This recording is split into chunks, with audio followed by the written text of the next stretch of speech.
Vamos a revisar el manejo en la fase aguda de la hemorragia subaracnoidea y para ello vamos a desarrollar los 4 objetivos docentes que os propongo. En primer lugar, una introducción sobre los aspectos clínicos más relevantes de la hemorragia subaracnoidea, seguido de una evaluación del rendimiento diagnóstico de las pruebas que disponemos en urgencias. A continuación, una revisión de los patrones radiológicos de la hemorragia subaracnoidea y la investigación causal que requiere cada uno de ellos. Y en cuarta instancia, un repaso sobre el seguimiento inicial que generalmente se realiza también en el contexto de la urgencia. Comenzamos, por tanto, con los aspectos clínicos. La hemorragia subaracnoidea supone aproximadamente el 5% de todos los ictus, con una incidencia invariable de 9 por cada 100.000 habitantes al año. La máxima incidencia se registra a partir de los 50 años, siendo infrecuente en niños y con un discreto predominio en mujeres, sin diferencias claras sobre la estacionalidad. Se trata de una entidad con una elevada mortalidad que puede alcanzar hasta el 50%, de los cuales el 15% de los fallecimientos se producen antes de que el paciente pueda llegar al medio hospitalario. Además de la mortalidad importante que tiene esta entidad, genera una importante dependencia al afectar a personas jóvenes en edad laboral, lo que supone un importante impacto social y también económico, que se cifra aproximadamente en el doble del ictus isquémico. A la hora de revisar los factores de riesgo de la hemorragia subaracnoidea, ineludiblemente tenemos que revisarlos de su principal causa etiológica, que es la patología aneurismática. Por tanto, nos encontramos con una serie de factores de riesgo modificables, como son la hipertensión arterial o la diabetes. Después vienen una serie de vicios diversos, como por ejemplo el hábito tabáquico, el enolismo o el consumo de cocaína. Y en último lugar, la realización de ejercicio físico intenso, del tipo que sea, que puede actuar como precipitante de la ruptura de un aneurisma. Nos encontramos, por otro lado, con factores de riesgo no modificables, entre los que destaca la consanguinidad. Si Darth Vader hubiera tenido un aneurisma, Luke hubiera tenido un riesgo de 4 veces superior del resto de la población. Y por otro lado, nos encontramos también con una serie de factores de riesgo relacionados con patologías del tejido conectivo.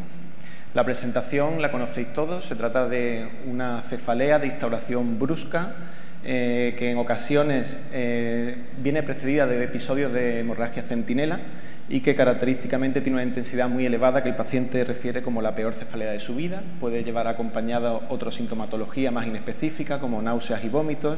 Hasta en la mitad de los casos de la hemorragia subaracnoidea con perfil aneurismático podemos encontrar pérdida de conciencia, también crisis comiciales, y la exploración es muy variable. Puede ir desde el coma a la focalidad neurológica, la existencia de signos de meningismo o bien una exploración completamente normal.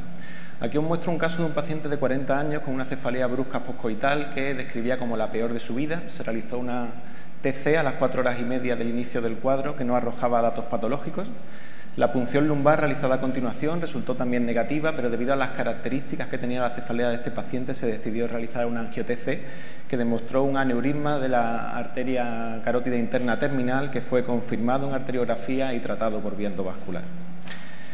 Desde el punto de vista de las escalas clínicas, más que repasar las escalas de Hunt y Hess o de la Federación Mundial de Neurocirujanos, que establecen básicamente un correlato entre el nivel de alerta del paciente y la existencia de focalidad con la gravedad del cuadro, a nosotros como radiólogos creo que nos interesa más revisar la escala de Fisher modificada, que se aplica de forma irregular en nuestro medio y que sustituyó a la escala de Fisher original en el año 2001, ya que tiene una mejor correlación con el grado de vasoespasmo. Hablamos que los grados 1 y 2 son hemorragias subaracnoideas difusas, finas, entendiendo fino como que no rellena por completo la cisura o el surco en el que asienta o que es menor de 1 milímetro, y en el primer caso sin hemorragia intraventricular, en el segundo con hemorragia intraventricular. Los grados 3 y 4, que tienen un peor pronóstico, pues se trata de una hemorragia subaracnoidea difusa gruesa que rellena por completo los surcos o las cisuras y que puede llevar o no hemorragia intraventricular asociada. Pasamos así a la segunda parte de la charla, en la evaluación de las técnicas diagnósticas. Voy a seguir el guión que me aporta la guía americana del manejo de la hemorragia subaracnoidea para responder a una serie de preguntas que nos hacemos todos en el contexto de la urgencia. La primera pregunta, ¿cuándo hay que hacer una TC? Pues bien, todavía hoy, aunque parezca mentira, existe un 12% de casos infradiagnosticados de hemorragia subaracnoidea, bien sea por un retraso en el diagnóstico o incluso por la ausencia de diagnóstico. Esto lleva aparejado un importante aumento de la morbimortalidad y la única medida que podemos hacer para evitarlo es reducir el umbral para la realización de TC en todo paciente que acuda a urgencias con una clínica sospechosa de hemorragia subaracnoidea. Parece que está claro entonces que tenemos que hacer la TC, pero ¿es la TC una buena técnica diagnóstica? Lo cierto es que sí, es una técnica excelente. En las primeras 6 horas arroja unos valores de sensibilidad, especificidad, valor predictivo positivo, valor predictivo negativo del 100%, que permanece con una sensibilidad, que permanece por encima del 99% hasta el 5.º día, momento en el que comienza a descender de forma muy significativa. Se puede complementar el diagnóstico con una punción lumbar que se debe realizar de forma diferida, transcurridas 72 horas para evaluar la xantocromia en el líquido cefalorraquídeo. Aquí os muestro un caso de un paciente con una cefalea de instauración brusca de una semana de evolución, que había estado dando vueltas por ambulatorios, chares, etcétera, y que por última instancia llegó a nuestro hospital sin focalidad, en perfecto estado de alerta, pero con cefalea. Se realizó una TC en la que se insinúa una hiperdensidad mal definida que se proyecta sobre la cisura interhemisférica y que es especialmente apreciable inmediatamente por delante del receso anterior del tercer ventrículo, hallazgo que nos hizo sospechar que se trataba de una hemorragia subaracnoidea en una fase ya subaguda, confirmando mediante la angiotece la existencia de un aneurisma sacular del complejo comunicante anterior. La tercera pregunta que nos hacemos es ¿qué nos aporta la resonancia magnética en el contexto de la urgencia de la hemorragia subaracnoidea? Dos cosas fundamentales. La primera, en aquellos casos en los que no se ha realizado TC diagnóstica, a partir del 5º o 7º día, la resonancia magnética morfológica puede ayudarnos a identificar restos de hemosiderina superficial, tanto en secuencias de susceptibilidad magnética como en FLAIR, con una ausencia de opacificación de los surcos en la convexidad de la casiente o en la cisterna, y por otro lado es una buena alternativa a la angiotece en aquellos pacientes que no se les puede administrar contraste yodado por vía intravenosa, con un rendimiento bastante alto con la sensibilidad y especificidad que figuran en la imagen. Como siempre, los problemas que nos encontramos con la resonancia magnética en el ámbito de la urgencia son su disponibilidad, el mayor coste, el tiempo de la exploración y las peculiares características que presentan los pacientes críticos, que van a hacer que muchos de ellos no puedan ser candidatos a entrar en nuestra sala de RM. Cuarta pregunta, ¿está indicada la angiotece urgente? En el año 2011, Radiology publica este metaanálisis que revela un rendimiento global mayor al 97% en términos tanto de sensibilidad como de especificidad para la angiotece. La principal causa de falsos negativos son las lesiones aneurismáticas menores de 3 milímetros y la de falsos positivos, las dilataciones infundibulares de arterias del polígono de Willis. Sin duda, la experiencia y el entrenamiento contribuyen a sacarle el máximo partido a la técnica, por lo que yo os recomiendo que realicéis siempre una lectura sistematizada que revisaremos a continuación. Y de forma global podemos decir que la angiotece tiene un rendimiento tan alto que justifica su realización sistemática en todos los episodios de hemorragia subaracnoidea con patrón aneurismático que revisaremos más adelante. Aquí os muestro un caso muy espectacular de una hemorragia subaracnoidea Fisher 3 modificada que asociaba un pequeño hematoma frontobasal izquierdo. Se realizó inmediatamente la angiotece, que además de demostrar un aneurisma bilobulado del complejo comunicante anterior, demostraba un jet de extravasación aguda del medio de contraste en la región frontobasal izquierda, que es un hallazgo infrecuente, pero muy expresivo en este caso. La paciente no llegó siquiera a quirófano, falleció a los pocos minutos de realizarse la angiotece. Bien, además de realizar una evaluación en plano axial de las imágenes de nuestra angiotece, es muy importante que hagamos reconstrucciones coronales y sagitales con técnica MIG. En plano coronal vamos a evaluar muy bien las bifurcaciones de las carótidas internas y también de la arteria basilar. Un abordaje combinado coronal y sagital es el ideal para realizar un adecuado estudio de la arteria cerebral media, mientras que el plano sagital es el de elección para el estudio de la cerebral anterior y de la pica. Si bien es cierto que a pesar de la sistemática hay veces que nos podemos encontrar con una serie de problemas, como son la mala definición de las estructuras de la base del cráneo debido a la interferencia del hueso. En segundo lugar, una inadecuada sincronización vascular que haga que la contaminación venosa no nos permita diferenciar bien las carótidas cavernosas de los senos cavernosos. Y en tercera instancia, una afición que tienen muchos nuestros técnicos de nuestro hospital, que es no incluir el foramen magno y dejar la pica sin incluir. En esos casos solamente está indicado repetirla en caso de que el epicentro de la hemorragia subaracnoidea se centre en la zona del foramen magno para estudiar si existe un aneurisma de pica. Pues bien, la quinta pregunta, ¿cuál es el gold estándar? En este sentido no hay duda, la arteriografía de sustracción digital, 2D y 3D, la técnica de elección para la investigación causal definitiva y también para la planificación del tratamiento. Con esto paso a la tercera parte de la charla, sobre los patrones de la hemorragia subaracnoidea y la investigación causal que requiere cada uno de ellos. Vamos a hablar de tres tipos de patrones. El primero de ellos, el más frecuente, el 85%, es la hemorragia subaracnoidea con perfil aneurismático. El 10% responde a un perfil perimesencefálico y el tercero a la hemorragia subaracnoidea de la convexidad. Antes de entrar a hablar de estos tres patrones, creo que es interesante realizar un apunte histológico sobre las características de las arterias intradurales que las convierten en más vulnerables que las arterias extradurales a la hora de la propensión al sangrado. Y son fundamentalmente un menor grosor de su pared, fundamentalmente a expensas de una reducción de la capa de fibras musculares lisas. En segundo lugar, la ausencia de lámina elástica externa y, en tercera instancia, el hecho de que alrededor de la arteria intradural vamos a encontrar líquido cefalorraquídeo hacia que él puede difundir libremente, por tratarse de un espacio laxo, el sangrado, perpetuándolo, por tanto. Comenzamos con la hemorragia subaracnoidea aneurismática, que se define como aquel patrón de sangrado con distribución central, extensión periférica difusa y que con mucha frecuencia lleva aparejada una hemorragia intraventricular. El epicentro de la hemorragia subaracnoidea suele servir para sugerir la localización del aneurisma que se ha roto. Se trata de una urgencia vital que requiere una investigación causal inmediata, por lo que en estos casos debemos realizar sistemáticamente la angio-TC una vez hayamos revisado las imágenes basales de la TC sin contraste. Requerirá además de la realización de al menos 2 arteriografías negativas para descartar la existencia de un agente causal desencadenante de tipo vascular. Las principales lesiones que van a contribuir o que van a generar este patrón van a ser los aneurismas, de los cuales solamente por motivos de tiempo voy a hablar de los aneurismas saculares y de los aneurismas relacionados con el fenómeno de disección. Los aneurismas saculares corresponden a evaginaciones focales de la pared de las arterias proximales. La localización generalmente se encuentra en relación con las bifurcaciones, siguiendo el recorrido del flujo, y su distribución es variable según las publicaciones científicas. Aproximadamente el 35% afectan al complejo comunicante posterior, el 30% al complejo comunicante anterior, el 20% carótida interna y ACM, 15% sistema vértebro-basilar. En contra de lo que inicialmente se pensaba, se trata de lesiones adquiridas, no congénitas, en cuya etiopatogenia concurren factores luminales y factores externos.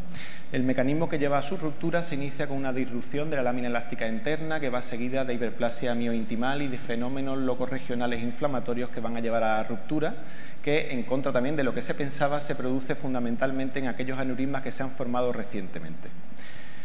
El principal caballo de batalla de la neuroradiología diagnóstica en este campo es intentar predecir el riesgo de sangrado que tiene un aneurisma cuando lo identificamos. Hay una serie de ítems que se tienen en cuenta, como por ejemplo el tamaño, el número de lóbulos que tenga, la existencia de historia familiar o personal positiva, etc.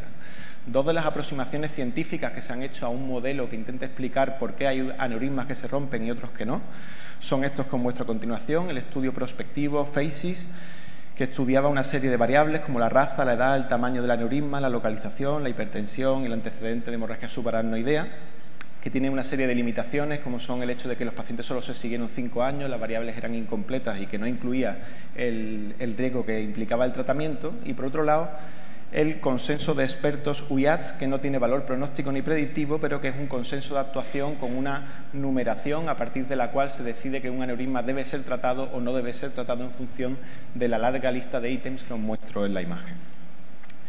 Muy bien, pasamos al segundo tipo de aneurismas que vamos a ver, que son los fenómenos de disección. La fisiopatología de estos fenómenos es muy compleja, está incompletamente estudiada, hay un gran espectro de presentación y en ella concurren de forma muy significativa factores luminales y factores abluminales que han intentado explicar en sucesivas publicaciones el grupo de Timo Krings en Canadá.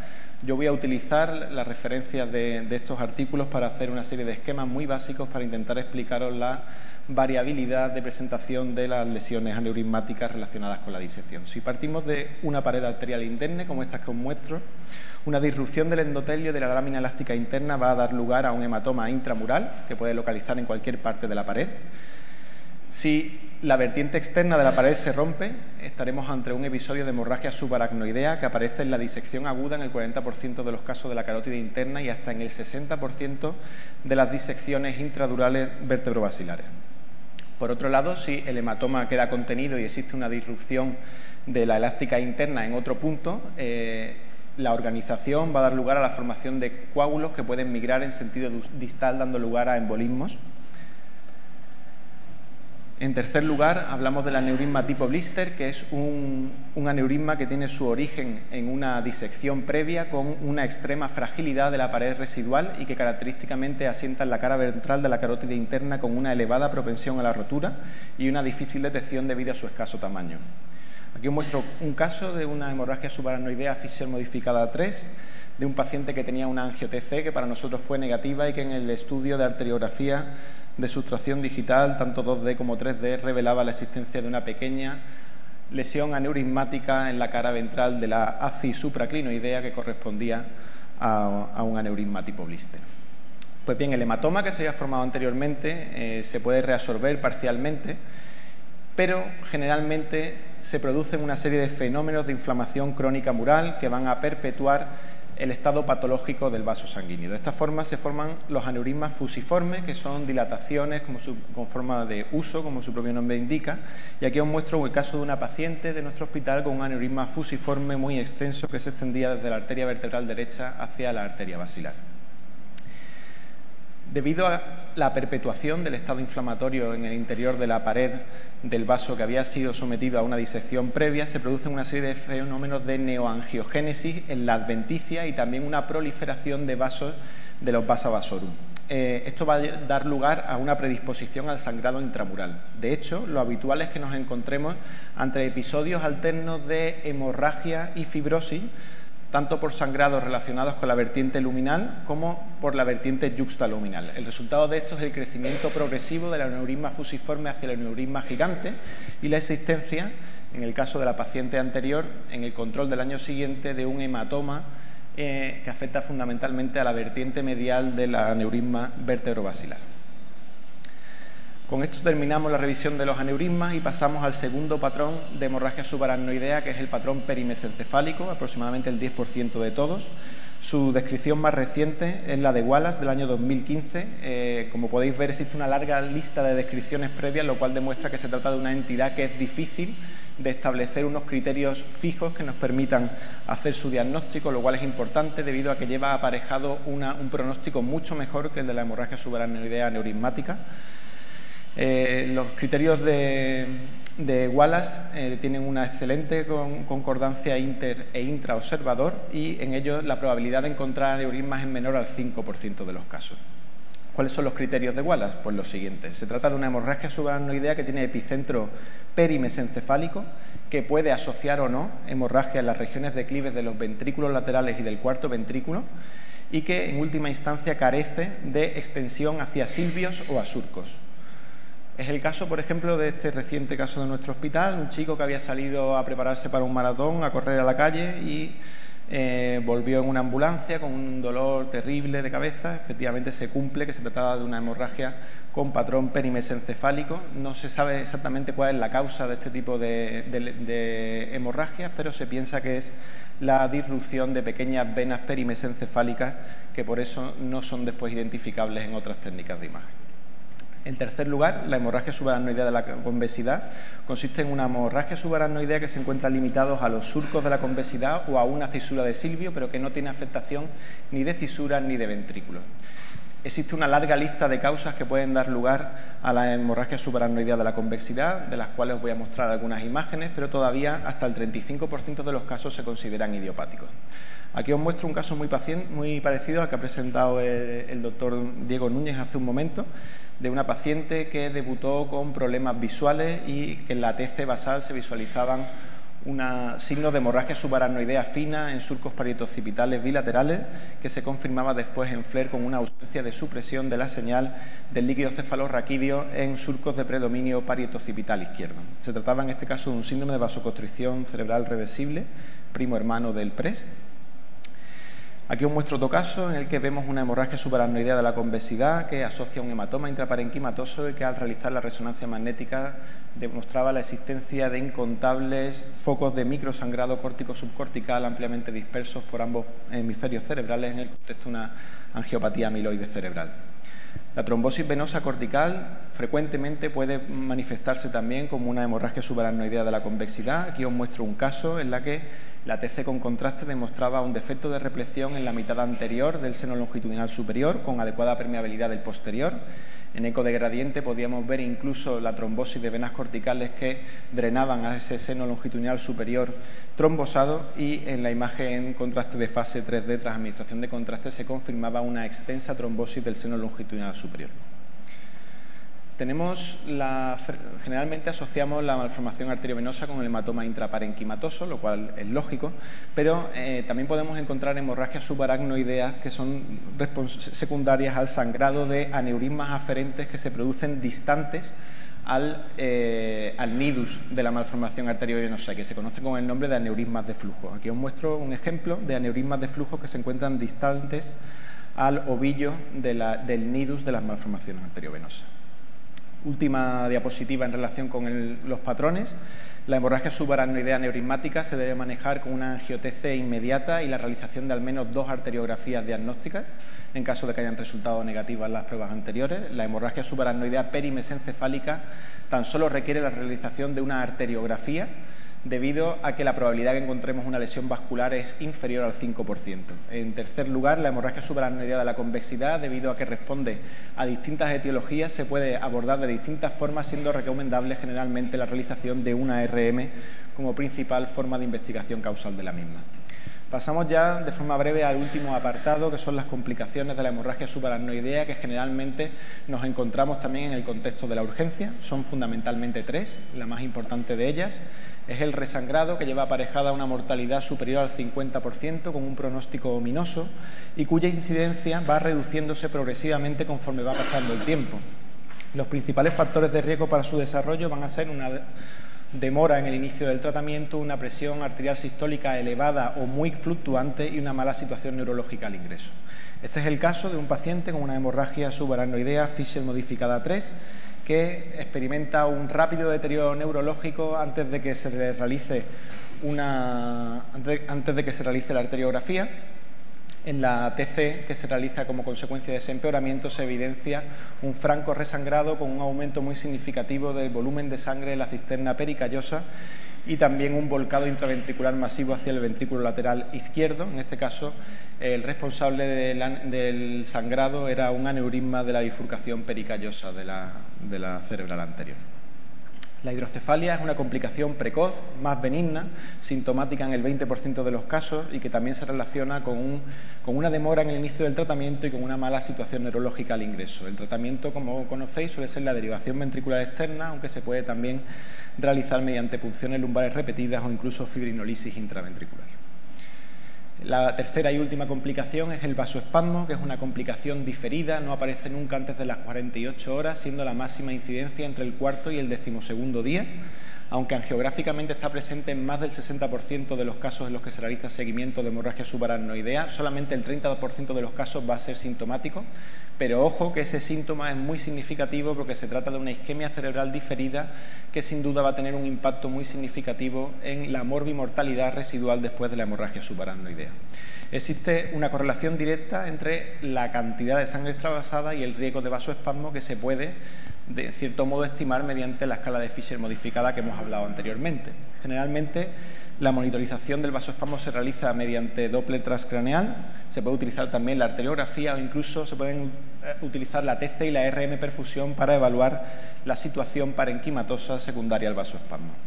Este es un caso de un aneurisma de arteria comunicante anterior, en el que, tras tratamiento quirúrgico, se evidenciaba una adecuada exclusión del aneurisma que había dado lugar a la hemorragia subaracnoidea, pero un vasoespasmo muy severo y en la TC de control un infarto completo de la arteria cerebral anterior izquierda.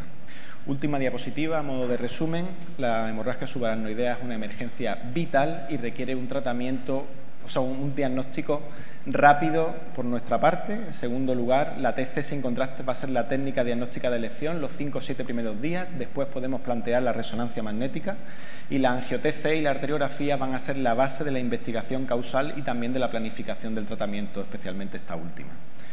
La causa más frecuente del patrón aneurismático de hemorragia subaracnoidea son los aneurismas saculares y la disección. La angio-TC está indicada de forma sistemática en la investigación inmediata de la hemorragia subaracnoidea aneurismática y la arteriografía para la planificación del tratamiento. La hemorragia subaracnoidea perimesencefálica no requiere angio-TC y basta con la realización de una arteriografía debido al escaso riesgo de lesión vascular, mientras que la hemorragia subaracnoidea de la convexidad responde a etiologías muy diversas y que de forma genérica se debe manejar mediante RM.